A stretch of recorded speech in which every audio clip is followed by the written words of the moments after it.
Hello students, तो आज की इस वीडियो में आज मैं कक्षा 9वीं वाले विद्यार्थियों को संस्कृत सब्जेक्ट का क्वेश्चन पेपर दिखाने वाला हूं। तो चलो देख लेते हैं इसमें कौन कौन से प्रश्न हैं। तो देखो, यहाँ पे जो पहला प्रश्न है ना, इसको देखो, यहाँ पे कुछ निर्देश दिया है, इसे पढ़ लेना।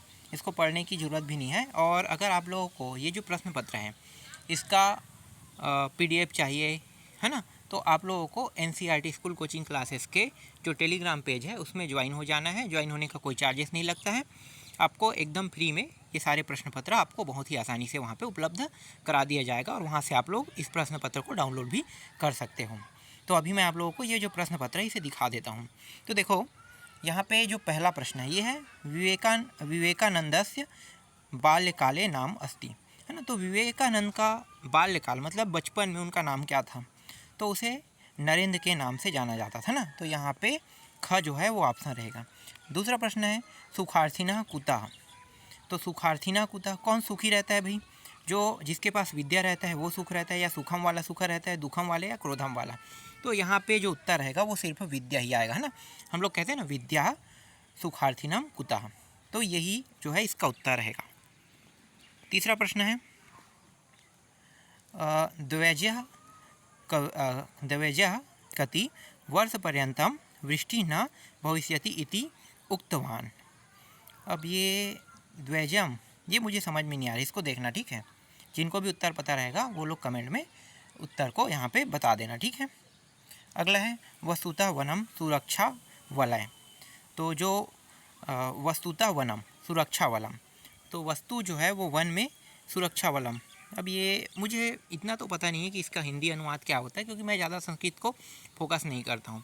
और संस्कृत जो है वो 10वीं के बाद आप लोगों को पढ़ने का मौका भी नहीं मिलेगा, तो इतना ज़्यादा कोई फोकस करते भी नहीं है, है ना। अभी तो आप लोग पढ़ लोगे, नंबर पाने के लिए बहुत अच्छी बात है। ये सरल सब्जेक्ट है, सिर्फ नंबर के लिए। बाकी आगे भविष्य में इसका जो स्कोप है वो बहुत कम है, 0 के बतौर है। तो देखो यहाँ पे क्या होगा,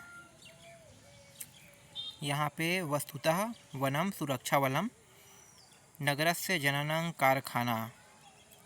हाँ, सुरक्षा वलम तो कारखाना वसुंधरा, यहाँ पे ऑप्शन ग आएगा, है ना। मैं थोड़ा सा डाउट में हूँ कि यह उत्तर ग आएगा कि क आएगा, क्योंकि यहाँ पे वनम जो है सुरक्षा वलम, तो क्या हो रहा है, सभी कट रहे हैं, है ना। तो कटने से कारखाना के कारण पेड़ पौधों को काट रहा है, इस तरीके से इसका अर्थ हो सकता है। ये मैं क्लियर नहीं हूँ, ठीक है। पाँचवा देखो, निम्नलिखित में प्रत्येकम का संधि विच्छेद कीजिए। तो प्रत्येकम का क्या होगा, प्रथम तेकम होगा, नहीं। प्रत्ययधन कहाँ पे है भाई, प्रतिधन। प्रत्यय भी नहीं होगा, प्र भी नहीं होगा, प्रति कहाँ है, हाँ ठीक है, प्रति एकम। यहाँ पे देखो घ, घ जो है यही होगा, इसका संधि विच्छेद जो है प्रतिधम एका, क्योंकि प्रति जो है इसमें क्या है, इसमें उपसर्ग है और प्रत्यय एकम है, ठीक है। तो ये होगा। चलो अगला देखो, इसके बाद यहाँ पे प्रश्न है, कुछ खाली स्थान दिए हुए हैं, इनका उत्तर देना है। तो देखो, खाली स्थान विवेकानंदनः खाली स्थान साहसी आसीत। तो विवेकानंद जो है वो बाल्यकाल, है ना, बचपन से ही। तो यहाँ पे पहला का उत्तर ये हो जाएगा, बाल्यकाल से ही साहसी थे। सर्व सत्य, यहाँ पे क्या हो जाएगा, सर्व सत्य, सभी सत्य है। ज्ञान वल्लभे या लोक कल्याणे, नहीं, प्रतिष्ठम, ये प्रतिष्ठम हो सकता है। देखो यहाँ पे थोड़ा सा मुझे भी डाउट है, मैं एकदम क्लियर तो नहीं कह सकता हूँ, पर दूसरा यही होना चाहिए। फिर भूमि, भूमि का होगा, भूमि खाली स्थान जाता, तो भूमि हमेशा शुष्क होता है ना, तो भूमि शुष्क जाता। फिर गुरु, गुरु जो है वो ज्ञान बांटता है, तो यहाँ पे ज्ञानम वाला है, ज्ञान बलम, ठीक है। अनवर्तम संलग्न जाता, खाली स्थान, तो यहाँ पे आ जाएगा पांचवा जो है लोक कल्याणे, मानवः इदानीम आकाशे विचरति, ठीक। तो इस तरीके से पांचों का उत्तर भी मिल गया आप लोगों को। इसके बाद ख देखो, यहाँ पे सही जोड़ी मिलाना है।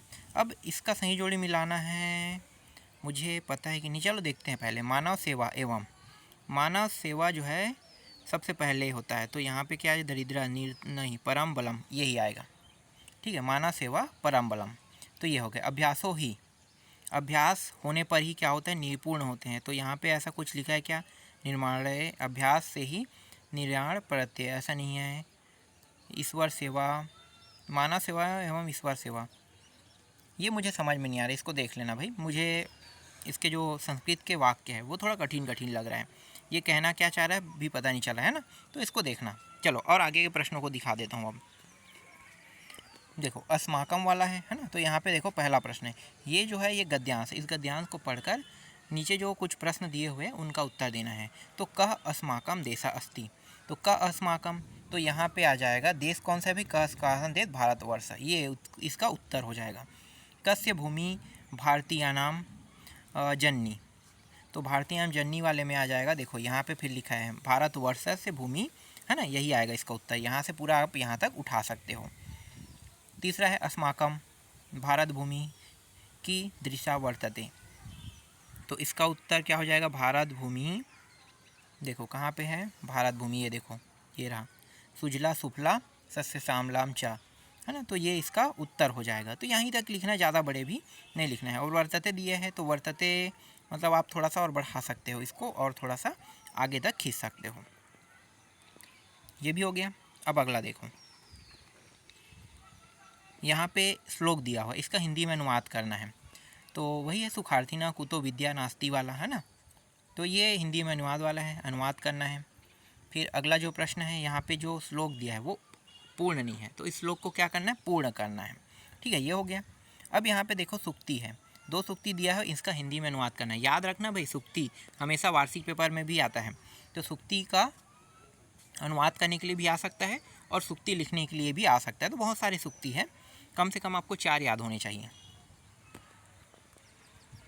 फिर अगला है, देखो यहाँ पे प्रश्नों के उत्तर देने वाला 3 प्रश्न है। फिर संधि विच्छेद दिया हुआ है, यद्यपि यदा धन अपि, है ना, यही होगा। सज्जना सज्जन धन, सज्जन धन नहीं, सज्जन तो होगा ही, सज्जन धन अना, हाँ हो सकता है सज्जन धन अना, सज्जन, हाँ ये थोड़ा सा सज्जन धन अना का नहीं पता चल रहा है मुझे भी। फिर यहाँ पे समास विग्रह है, पितरय पंचवटी, है ना, पितरय पंचवटी, ये मुझे भी नहीं, इसके बारे में भी पता नहीं है ना। अब यहाँ पे देखो शब्देन दिया हुआ है, ये कभी नहीं आता एग्जाम में, ये गलत है भाई। संख्याम शब्दे लिखत, तो यहाँ पे ये जो नंबर दिया है ना 101, ये गलत है। ये जो नंबर है ये सिर्फ और सिर्फ 1 से लेकर 100 तक के ही, जो आप लोगों का एग्ज़ाम होगा ना, जो अभी वार्षिक पेपर में भी होगा या फिर ब्लू प्रिंट या पैटर्न को देखोगे, तो आपके बुक में 1 से लेकर 100 तक के ही हिंदी में अनुवाद करने के लिए आएगा, 1 अंक नहीं बढ़ सकता। जब आप 10वीं में जाओगे तब 101 से 150 के बीच में आएगा। आप 1 से 100 को भूल जाओगे, 101 से लेके 100 कौन से नंबर तक की याद रखना पड़ेगा, 150 तक। हाँ अच्छी बात है कि अगर आप अभी से रखना चाहते हो तो 101 से लेके 150 तक नंबर को याद रख लो, उस नंबर को संस्कृत में अनुवाद करने के लिए कहा जाता है। ठीक है, तो आप करना चाहो तो कर सकते हो एडवांस में, लेकिन 9वीं में 1 से 100 तक ही आएगा। फिर अगला देखो धातु लक लकार लकार भी आता है ना, तो धातु लकार भी यहाँ पे है, ये हिंदी भाषा में इसको अनुवाद करने के लिए कह रहा है। अब यहाँ पे तो मैं इतने को नहीं कर सकता, और मेरे लिए जो संस्कृत सब्जेक्ट है वो थोड़ा सा रेयर सब्जेक्ट होता है। और इसके बाद एक प्रार्थना पत्र है 4 नंबर का, ये भी प्रार्थना पत्र है, अवकाश का प्रार्थना पत्र है ना, छुट्टी के लिए आवेदन पत्र। फिर निबंध है, धेनु उद्यान सरस्वती और गाय का निबंध, है ना, वही 2 धेनु गाय का ही निबंध होता है। तो ऐसे ही प्रश्न एग्जाम में आते हैं, इनमें से बहुत से जगहों में सेम टाइप के प्रश्न आएंगे। और ये जो प्रश्न है ये प्रश्न पत्र जो है ये रियल प्रश्न पत्र है, तो मैं ये नहीं कहूँगा कि यही प्रश्न पत्र आपके एग्ज़ाम में आएगा। मैं ये ज़रूर कह सकता हूँ कि कई जगह पेपर हो चुका है, कई जगह होने वाला है, तो संबंधित प्रश्न जैसे कि अभी आप लोग देख रहे हो ना, वैसे ही प्रश्न आपको एग्ज़ाम में देखने को मिलेगा। और ये एक प्रकार से मैं आप लोगों को प्रश्न पत्र जो दे रहा हूँ, ये हुआ है ना अभी एग्ज़ाम, उसी का प्रश्न पत्र है, मतलब ये एक प्रकार का मॉडल क्वेश्चन पेपर है।